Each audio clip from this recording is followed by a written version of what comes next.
From Washington, D.C., this is the Muslim News on Muslim Network TV. Assalamu alaikum, I'm Hena Zuberi. First, the headlines. Uzbek Americans raise $2 million to build Al-Bukhari Islamic Center. Social media failed to remove nearly 90% of Islamophobic posts. Police ban Friday prayers at historic Jamia Masjid in Indian-held Kashmir. Muslims across the world prepare for Eid. And a special segment on the results of the French elections. Our top story tonight. On Sunday, hundreds of Uzbek Americans and other Muslims gathered, raising nearly $2 million to revamp their mosque building. The Uzbek American Association of Chicago purchased a former Elgin church and plans to renovate it in Islamic architectural style with an Uzbek touch. Prominent Islamic scholars from Uzbekistan participated Sunday to be a part of the project. Amongst them were Imam Begmatov Isajan Mamajonovich of the Imam Al-Tarmimni Mosque and Abdurrahmanovov Yahyo Abaidullaevich, head of the Waqf of the Muslim Board of Uzbekistan. The Uzbek Association was founded in 2009 by Nasafi, who immigrated to the US 51 years ago. He said he started the organization since many Uzbeks living under the communist regimes did not have much knowledge of Islam. The center is named after renowned 9th century Hadith scholar Imam al-Bukhari, who was from the Bukhara district of Uzbekistan. Facebook, Twitter, Instagram, YouTube, and TikTok failed to act on nearly 90% of anti-Muslim and Islamophobic content, according to a new report. Research from the Center for Countering Digital Hate, published Thursday, documents 530 posts viewed 25 million times contained Islamophobic content. Much of the content was easily identifiable, yet no action was taken, the report says. Instagram, TikTok, and Twitter allows users to use hashtags such as Islam is cancer, death to Islam, and raghead. Posts using such hashtags received at least 1.3 million impressions. In a 2019 joint statement, Meta, Twitter, and Google committed to upholding the Christchurch call to eliminate terrorist and violent extremist content online. That was developed in the wake of a massacre of Muslims in March 2019 at 2 mosques in Christchurch, New Zealand.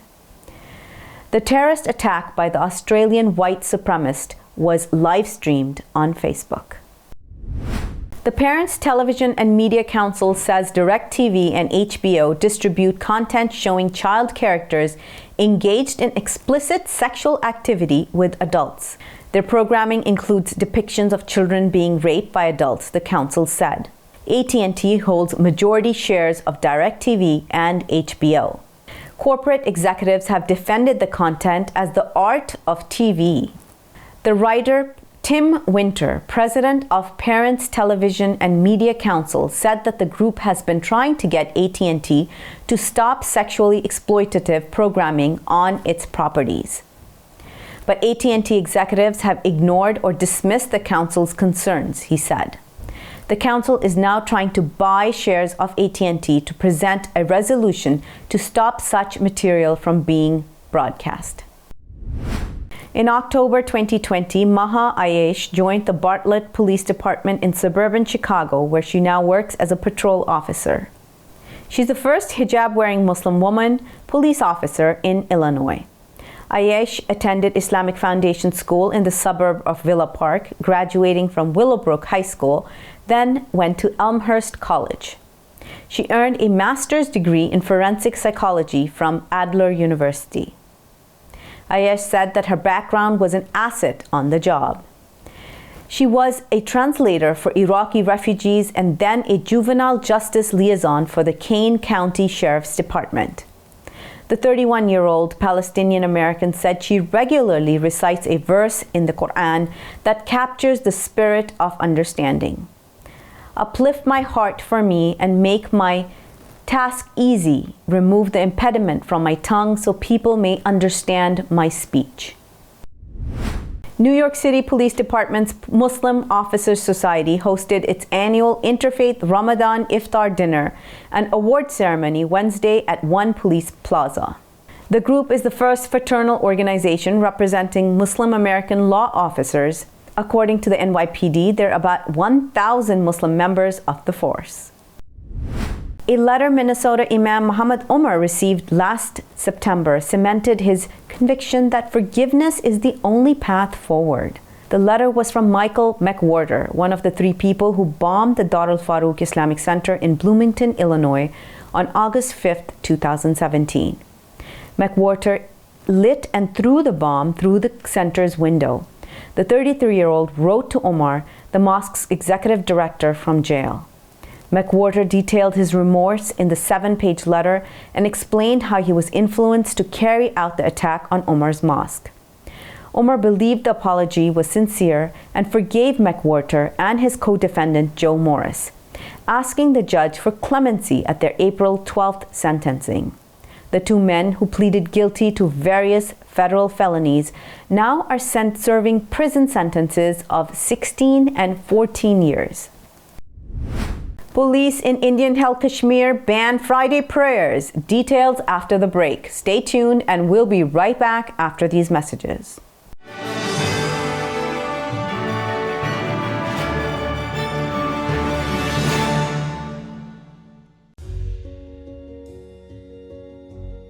Friends, our world is pulling together like never before. We're making huge sacrifices to keep one another safe. Scientists are working non-stop to develop COVID-19 vaccines and treatments. A vaccine will get our economies moving. It will tell our loved ones we're safe again. But we have challenges we must address. Right now, huge pharmaceutical companies are keeping the vaccine research a secret. They're deciding how many vaccines get made, how much to charge for them, and who gets vaccinated. This will no doubt leave billions of people behind. Pharma companies are putting profit, not people, first. Yet, billions of dollars of taxpayers' money is funding their work. We cannot let the CEOs of a handful of pharmaceutical companies decide our future. We need a vaccine that everyone can have free of charge, no matter where you live or whether you're rich or you're poor. We need companies to share all their research so we can make enough safe vaccines for everyone. We need a vaccine owned by all of us. To end this COVID-19 pandemic, we need to pull together once more.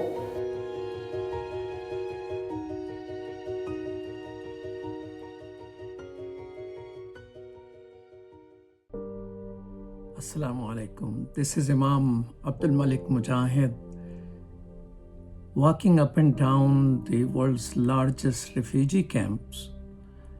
I met Sister Fatima. Well, I'm calling her a sister. She was just a teenage girl, my granddaughter's age. Her parents were slaughtered by the Burmese military, and she was dragged by the Burmese soldiers to their hut, and all night long she was violated. She lost consciousness. When she regained, and in the morning and soldiers were themselves away, she ran and hid in a vegetable patch. Some people saw her, gave her clothes, and took her 4-day-long walk to Bangladesh. Who will speak up for her? Who will stand up for her if not you and I? It's our responsibility. It's our duty, brothers and sisters in humanity. And that's why I like you to support Burma Task Force. I'm a volunteer for it. But Burma Task Force is standing up to stop this genocide, violation of our sisters. You and I are free, they are not. Please stand up, work with Burma Task Force, and donate today to Burma Task Force. Together, we can do it. Assalamu alaikum.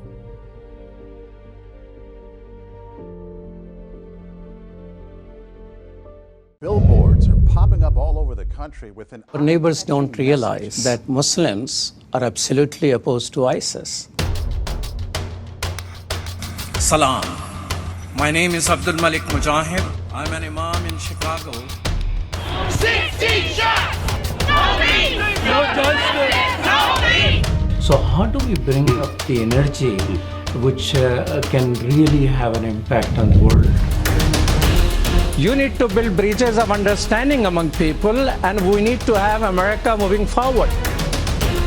That lesson learned has brought the strength of humanity to America, which is the diversity. Mujahid Talks, only on Muslim Network TV. Faithfully connected.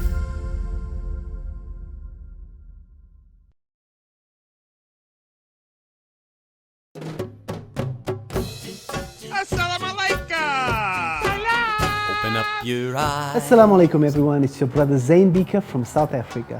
One of the first educational programs ever produced for Muslim children was the ever popular Adam's World series. The colorful and comical Muslim puppets stole the heart of a generation. Sound Vision will be releasing brand new episodes of Adam's World with the launch of a Adam's World app.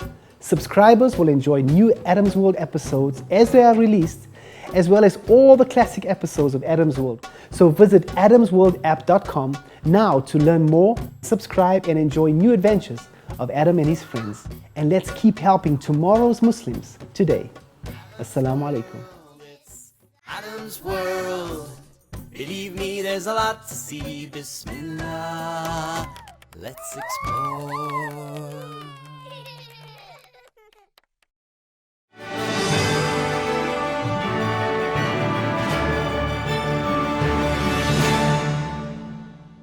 The last Friday prayers of Ramadan traditionally draw the largest congregation of the year at the capital city of Srinagar's Jamia Masjid in Indian-controlled Kashmir.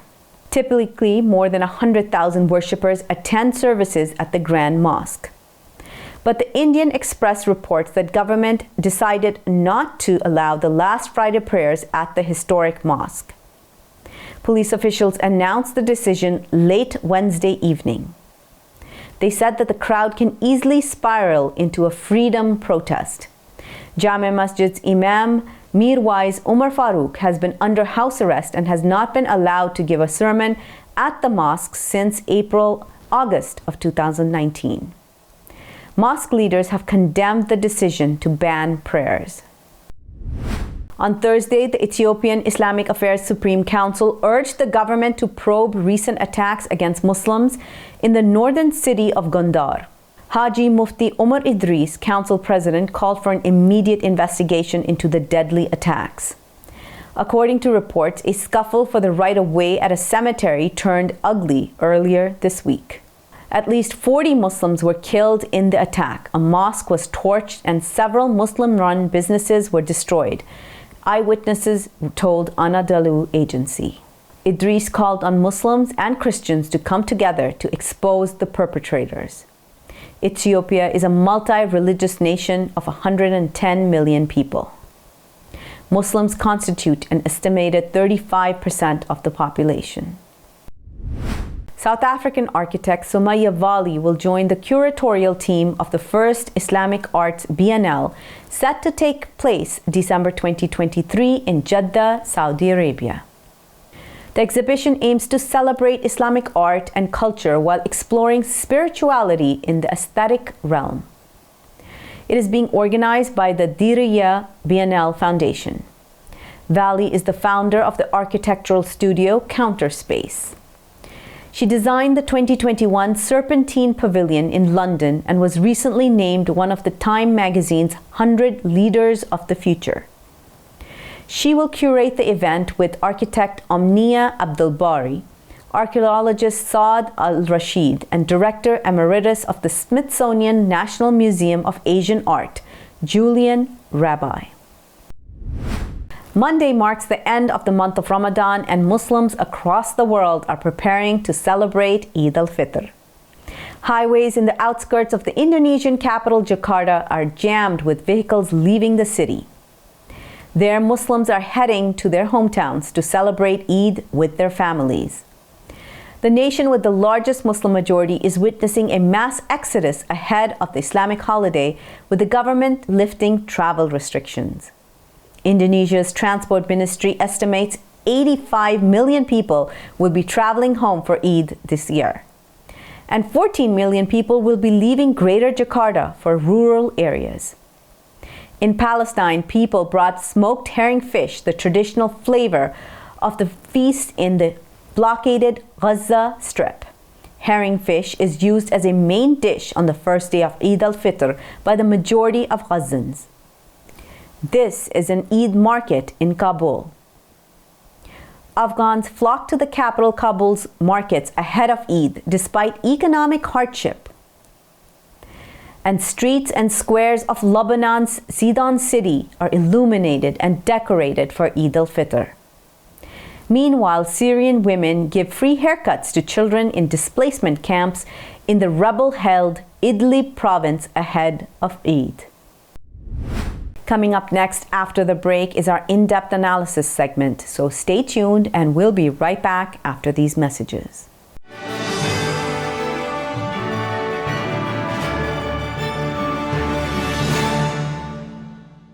Assalamu alaikum. This is Imam Malik Mujahid. Brothers and sisters, we all watch the Allahu Akbar lady from India.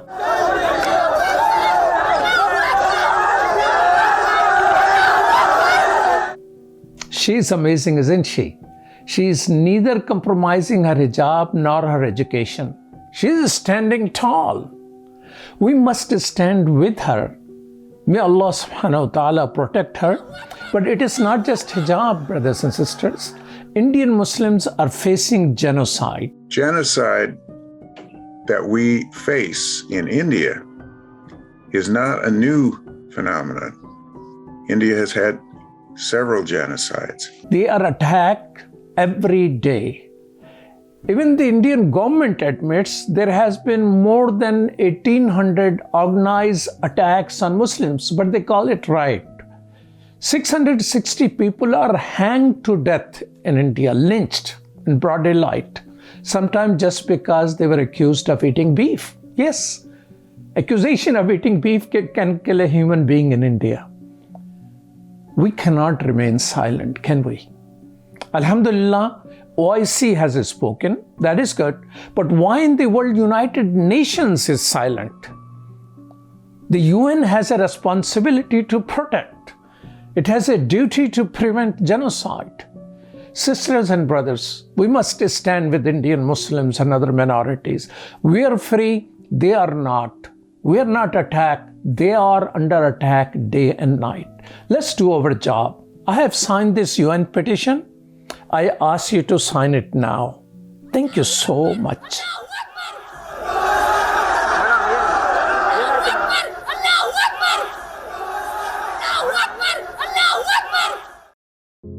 We are Justice for All. Headquartered in the heart of downtown Chicago, Justice for All is a global humanitarian initiative dedicated to raising awareness for human rights concerns impacting vulnerable minority groups. Our diverse team of staff and volunteers, led by Imam Malik Mujahid, work tirelessly to help Justice for All achieve their goals.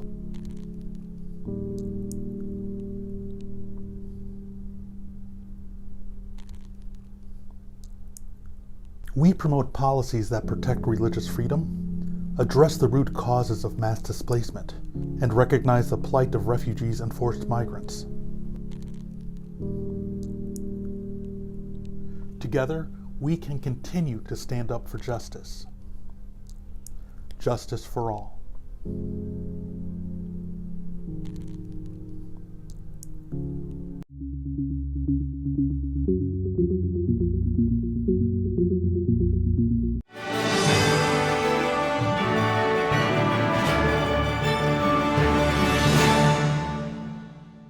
Macron wins the French elections. To discuss this in detail, let's go to Imam Abdul Malik Mujahid.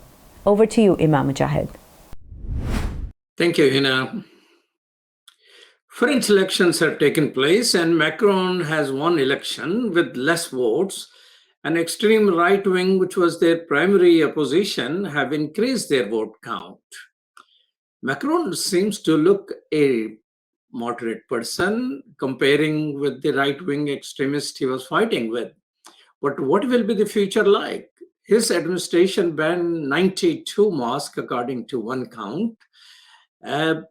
What is going to be next few years for Muslim community there? Muslims seems to be, according to New York Times, silently leaving France. Where are they going and what's happening with them? To discuss all of this with us is someone who knows France, born and raised there, Marwan Muhammad. Assalamu alaikum. Welcome to Muslim Network TV. Alaikum salam. Alaikum salam. Marwan Muhammad is a French-Egyptian author and has been fighting Islamophobia for 12 years. So tell us, what is in store for French Muslim in the new term of Macron? Well, I think more of the same. If we focus at Macron's policy over the last 5 years, he basically validated every single anti-Muslim stereotype that was available from the far right.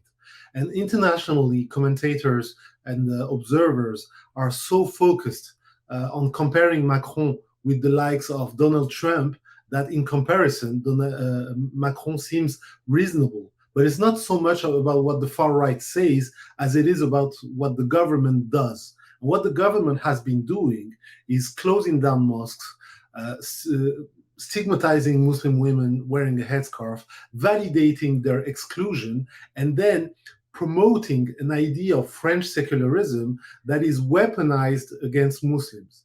And as the legal principle was basically the separation between the state and the different religion, it's been weaponized to be used against Muslims as a way to silence them in every way possible. And the symbol of that has been the law against separatism, which gave a legal basis for the government to close down any mosque, any association, any group, any organization that would criticize the government, up to the point where that the State Council validated that calling Islamophobia out in France, saying that there is Islamophobia in France, is in and of itself an incitement to hatred against France. So this gives you like the general political and legal framework where Muslims have to live and compose and cope with the actual context. And on an everyday basis, every Muslim family, every Muslim organization is trying to find a balance between, of course, respecting the law and the rules of the society, protecting their physical, intellectual, and religious integrity, and at the same time composing with the government, which is basically naming them and constructing them as a problem. You mentioned calling Islamophobia. Islamophobia itself is crime. Which law and how come? Yeah, well, basically, the government has been dissolving organizations, and all organizations that were fighting against Islamophobia, the Collective Against Islamophobia in France, the Coordination Against Racism and Islamophobia, and other organizations of the like, have been dissolved.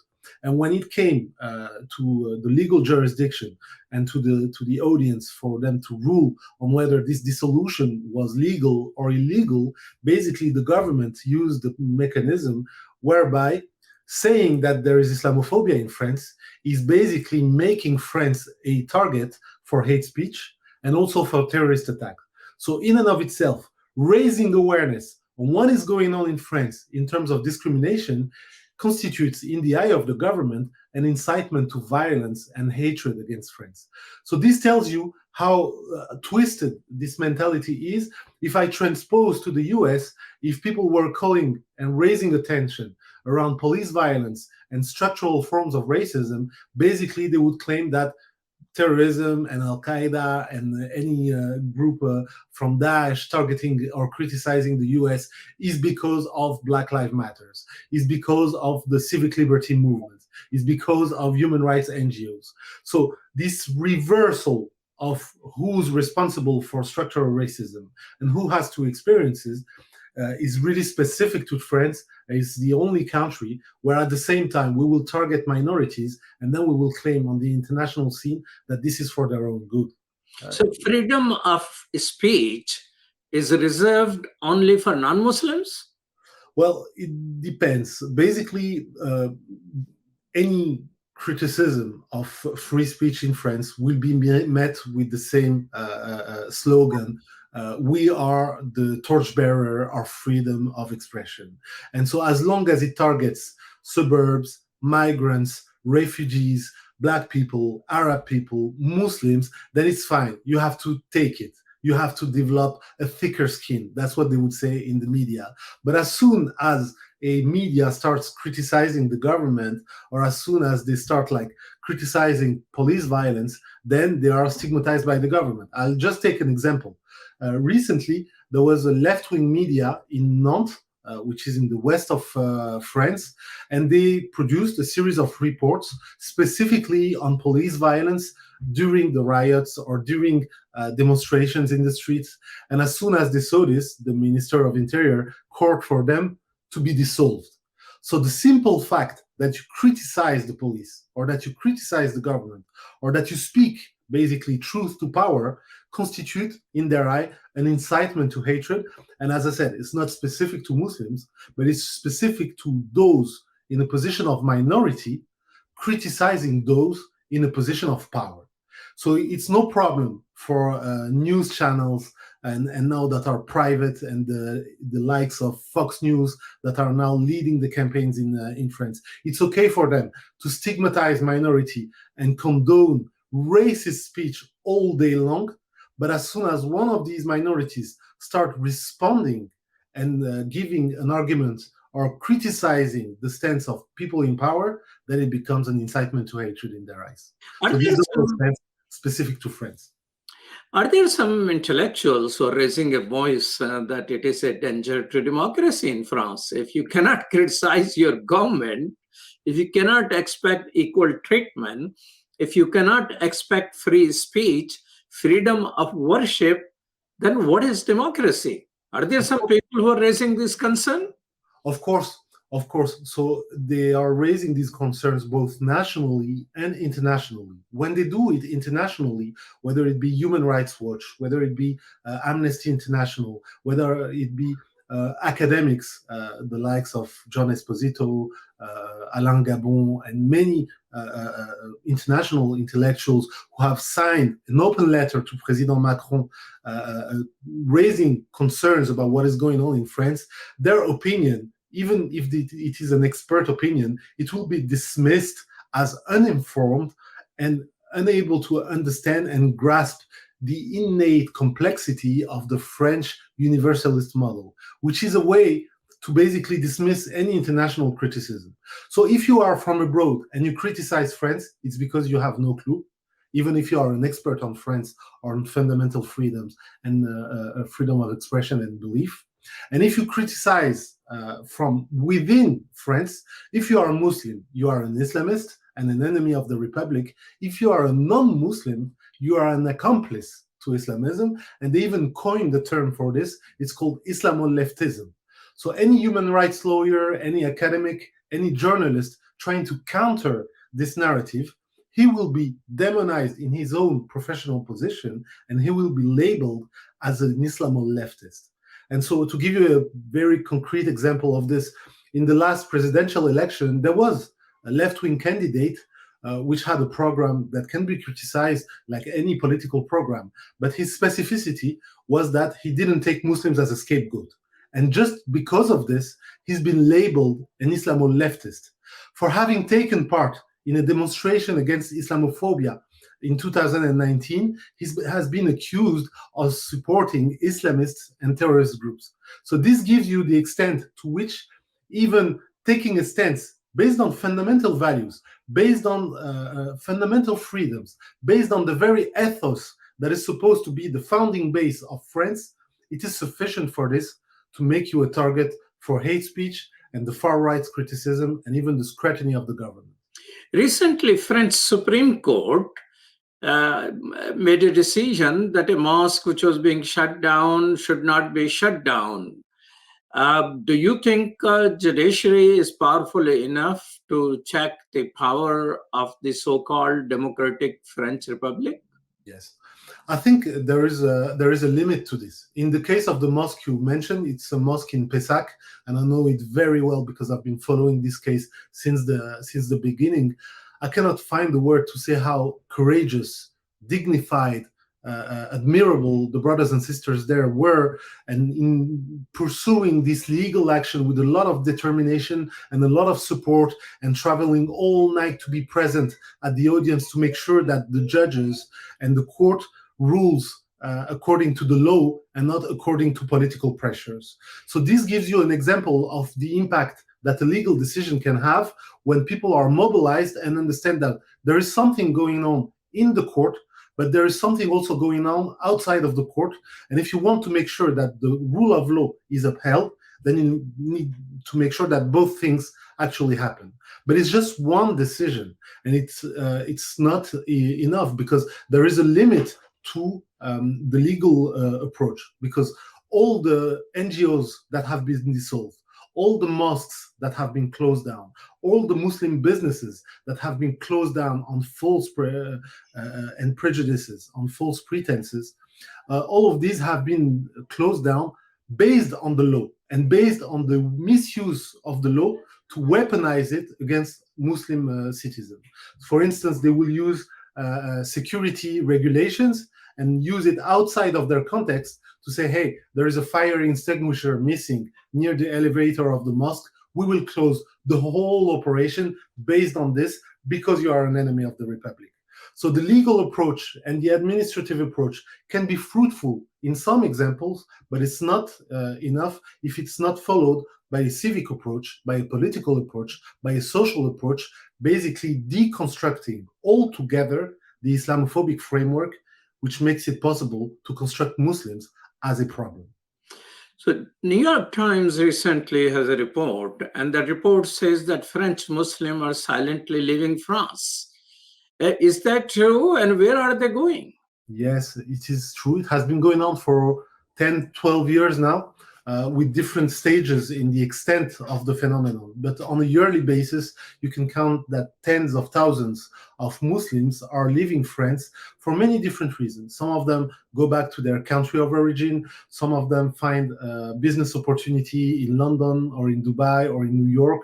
But many of them, when you ask them, and there is a major study by the University of Lille being conducted right now, many of them, a vast majority of them, when you ask them, what is the main motive for you leaving your country of birth, they will say racism and Islamophobia.